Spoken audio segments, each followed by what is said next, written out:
What I like most about my job in general is the relationships I build with all the different functional areas. We have a great rapport with our team where the paper machine planners are always in communication with our converting planners. And then we're also building friendships and relationships with customer service and sales. And then in constant communication with the mill and our asset leads there and the crews on the floor there. So I really enjoy all the different interaction with all the different functional areas.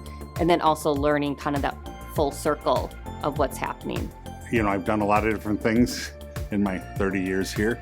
I've been fortunate enough to get different positions.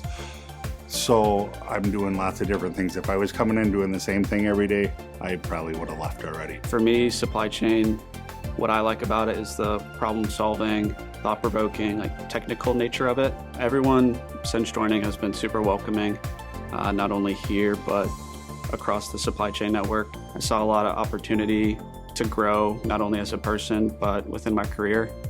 And certainly this has given me the opportunity to do so. I couldn't have asked for it to go any better thus far.